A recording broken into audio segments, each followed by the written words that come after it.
Welcome to the Caribbean Cricket Podcast, your one-stop shop for all things West Indies cricket. By the fans, for the fans.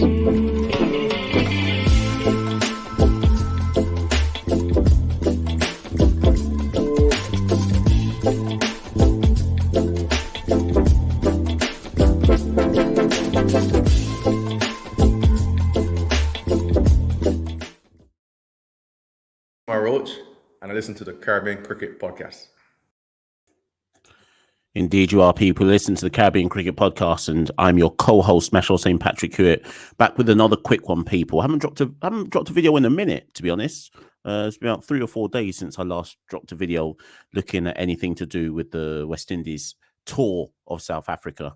But as we approach day 3, at the completion of day 2 today at the time of recording. And so as we approach day 3, I felt the time was right to kind of just drop a video looking at the second test so far and the kind of key talking points and key takeaways. Of course, if you're new to the Caribbean Cricket Podcast, you can see scrolling on the ticker tape below you where you can follow us, where you can find all of our at Carib Cricket on Twitter and Instagram. And of course, like, share, and subscribe to the Caribbean Cricket Podcast as we try and hit that road to 5K. If you'd like to support the Caribbean Cricket Podcast financially, you can do so by heading to www.patreon.com/Carib Cricket. Thank you to anybody, all the new patrons, I should say, in the last few weeks or so who have contributed as little as £2, £1, whatever you want, to be honest, of whatever your currency is. Every little bit goes a long way, you know. We may or may not one day get a sponsor, but thank you for all those who continue to be the sponsor, because you, the fans, are the ones who essentially keep us going. So if you'd like to get involved in that, www.patreon.com/Carib Cricket. We have about 7 Caribbean Cricket Podcast international test caps remaining. I just shipped one out this morning to Canada.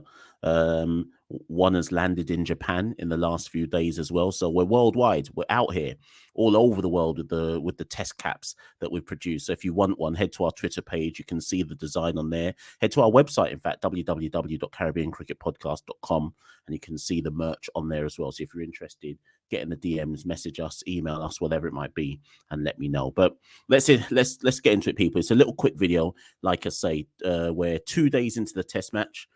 South Africa in their first innings made 320. West Indies in reply today made 251. So a deficit of 69 runs, which is remarkable given where we were at one point. At one point on day 2, we were 116 for 6. So to end on 251 all out is a massive rearguard action by the likes of Josh De Silva, Jason Holder, obviously with his unbeaten 81 to ensure we get up to 251. And we must, of course, shout out Kemar Roach. It might only say 13 on the scorecard, but he built a partnership with Holder. His partnership with Holder was 31. And then Gudakesh Motie put on a partnership of 58 with Holder. So the last 2 wickets effectively put on close to 100 runs.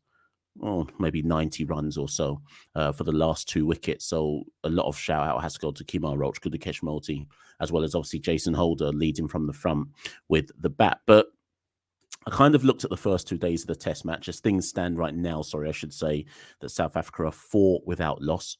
So they've only faced 3 overs of their second innings, and they currently lead by 73 runs. So it's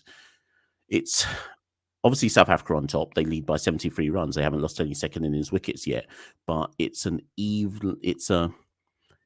say it's a well-poised test match. Dependent on how West Indies bowl on day 3, they could, if they do what they did in the first test where they bowled South Africa out cheaply, I think for less than 120 or something like that. If they do what they did in the first test, I don't think they will, but if they do, we could set ourselves up for quite a thriller. And an end to this second test. I think historically speaking, if you look over the last 5 or 6 tours? I think it's 5 tours of South Africa. This has probably been the closest tour of South Africa. Lost the first test by 80 odd runs, and at this moment in time, we're in the second test. Yes, South Africa are favourites, but I don't think you could argue that West Indies are miles away from them. Although, of course, at this stage, you'd expect South Africa to go on and win. But like I say, after 2 days of the test match so far, I wrote down 5 key talking points that I thought were worth just briefly highlighting 2 days into the test match. Talking point number 1, Holder returns to form with the bat. So obviously, as we said in this second test, he hit 81 not out. Now, the thing in West Indies cricket is when somebody does something, there's a lot of what we call recency bias in West Indies cricket. If you score a set of runs, all of a sudden now that means you're good again. If you take a clump of wickets, all of a sudden that means you're good again, or you're a world beater, and so on and so forth. I always like to place runs in context. I've called this one Holder returns to form with the bat because it is a return to form of sorts. Prior to this 81 not out that Holder hit today, he'd only hit 150 in his last 20 test innings. So when we call this a return to form, we have to put this in quotation marks because we don't know if it actually is. But what we do know is it was an excellent knock in given the situation and the conditions, not conditions, right? Given the situation that was in play today. Like I say, at one point today, West Indies were, I'm just trying to think when, yeah, Holder came to the crease when West Indies were 116 for 6. So by the time the innings was over, West Indies had added another 100 and just counting it now, another 135 runs, with Holder contributing 81 of them. So it's a magnificent knock. It's his, trying to remember how many 50s that means Holder's got now. That's Holder's 12th Test 50. And largely, most of those innings, he's been batting at number 8. Of course, there will be debate now about, does Holder go back up the order? Does he bat above Josh De Silva? I don't think now's the time for those conversations. What we do know, though, is this knock of 81 was the most fluent he has looked since he scored. Let me just remind myself, since he scored, what was it against Pakistan? Since he scored 58 against Pakistan way ago, back in 2021. So like I say, it's his first 50 in 20 innings. We salute it. We hope it signals a return to form, and this is ultimately why I think I've always said, and those of you who are long-time listeners of the Caribbean Cricket Podcast, you'll remember that I've always said on shows, whether live or recorded ones, Holder cannot hold a drop. And it was because of things like this. He's got so much credit in the bank that you assume that form is temporary, class is permanent, right? And with someone like Holder, who's given so much to West Indies cricket, you always had to make the assumption that at some point he would come good again. And in fairness, when we look at it in the context of this tour thus far, Holder has 4 wickets at 28 apiece and 99 runs at an average of 50.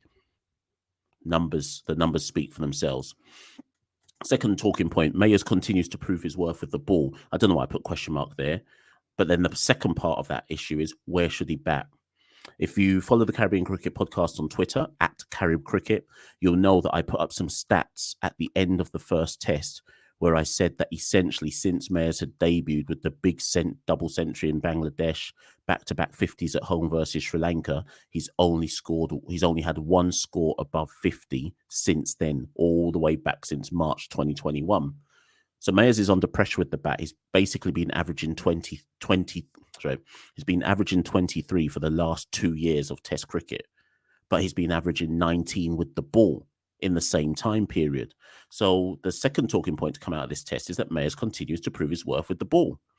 In South Africa's first innings, Mayers came back this morning, helped wrap up South Africa's innings, 9 overs, 3 for 32, with his in-swingers, his nibble off the seam, the leg cutters that he's able to bowl. And this is why I'd said, if for those of you who listen to the full quota podcast that I did with the team at One World Sport Radio in South Africa, I said that I expected Mayers to be very effective with the ball in South African conditions.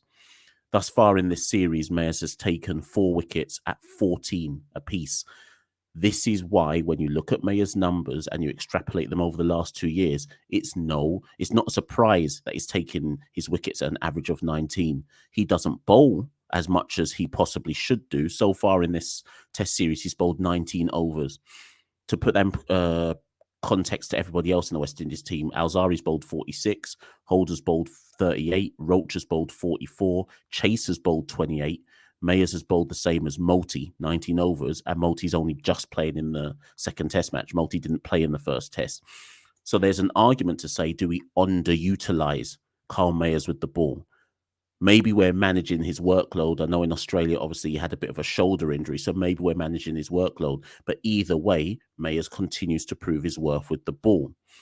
The issue and the conundrum this will continue to raise, though, is where does Mayers bat in the side? If we are saying that Mayers gets a play in this side because of how good he is with the ball, even though West Indies technically underbowl him, does he deserve to bat in the top six? Do we continue to play Mayers as a number six batter, assuming he will not come good? That's the wrong phrase to use. Assuming that he will be more consistent over time. Arguably, I mean, you look at today's scorecard of 251, Holder got 81, and then Mayers got the second top score with 29. What was frustrating about Mayers' innings today is he gritted it out for 83 balls and then just gave it away, wafted at one outside the off stump and nicked off to first slip. I think Dean Elgar at first or second slip off the bowling of Rabada. And it was frustrating because having gritted it out for so long, it was just a lazy waft that eventually got him out. But it was the second highest score. I'm not saying that's anything to write home about, but it is what it is.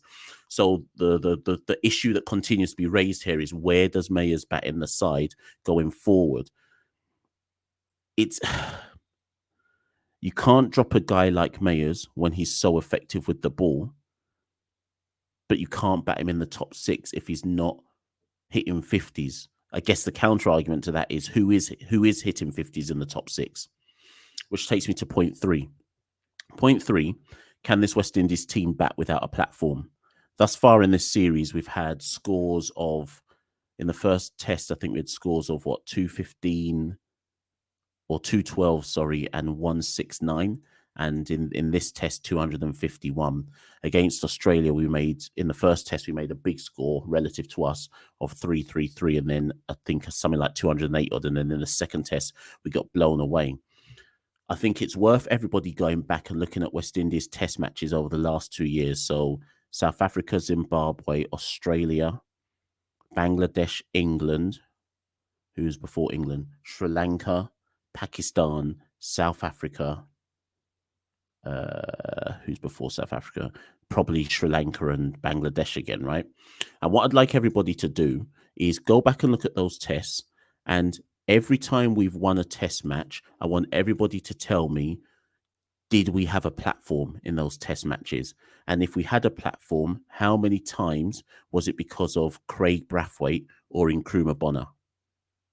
And actually, let's throw Tage in, because Tage has come into the team recently. So obviously Bonner's not in the side at the moment, but go back and look at our previous test wins over the last, let's say 3 years, in fact, not 3 years, 2 years, going back to Bangladesh at the start of 2021.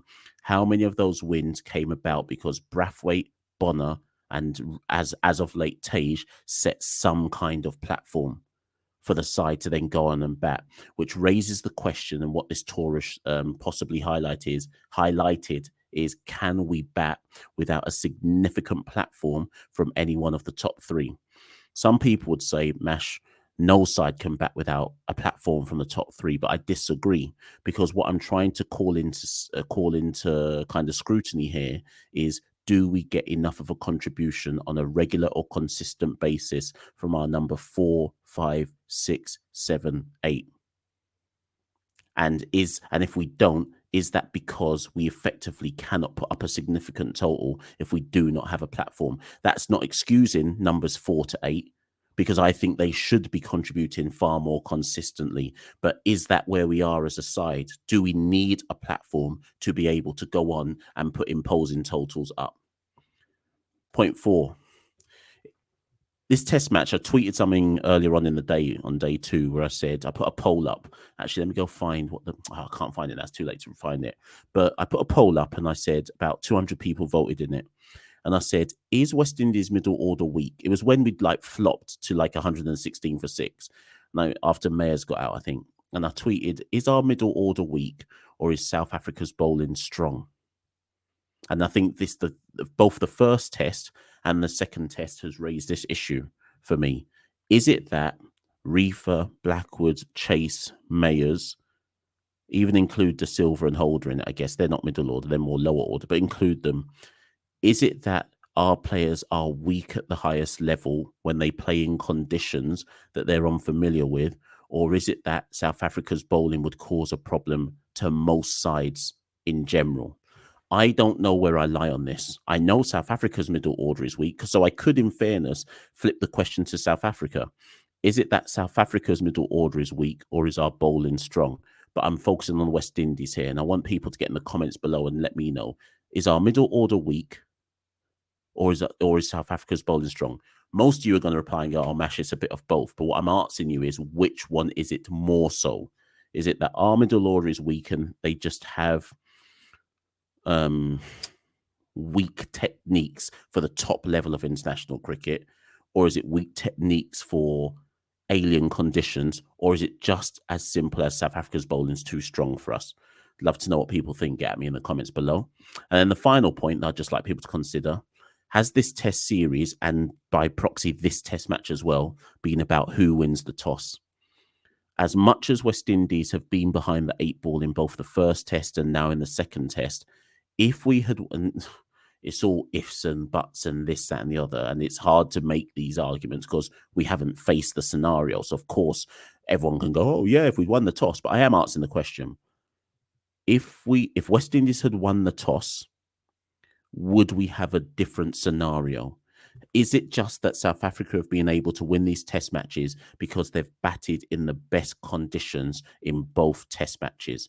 Or, and it's not part of the question, but I think it's worth noting, or has it not been about the toss, and has it been about the fact that even when South Africa have won the toss, West Indies haven't bowled well in the first 2 sessions on the first day? So is it about the toss?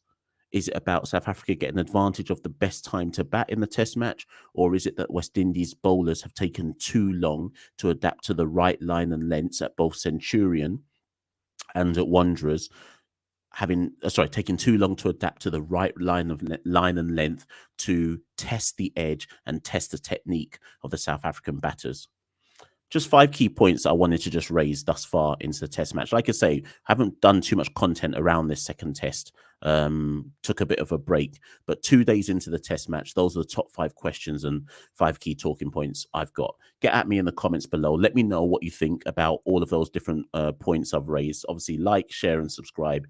You know how we do on the Caribbean Cricket Podcast. Share it to the people. Let's get people talking. Let's get people finding the platform. And as ever, like I say, you comment below, I'll comment back, and let's keep the movement going. It's 10:30 p.m. UK time. Day 3 starts in just under 12 hours, about 10 hours from now. So we'll be rallying, of course, for the start of day 3 and waiting to see if West Indies can bowl themselves into possibly setting this match up for a very, very rare test match victory. Dare I even say it? Test match victory in South Africa. I'll be back for a day 3 wrap. Stay locked in. Thank you for listening to the Caribbean Cricket Podcast. We rule the cricket world. Now the rule seems coming. Welcome to the Caribbean Cricket Podcast, your one-stop shop for all things West Indies cricket. By the fans, for the fans.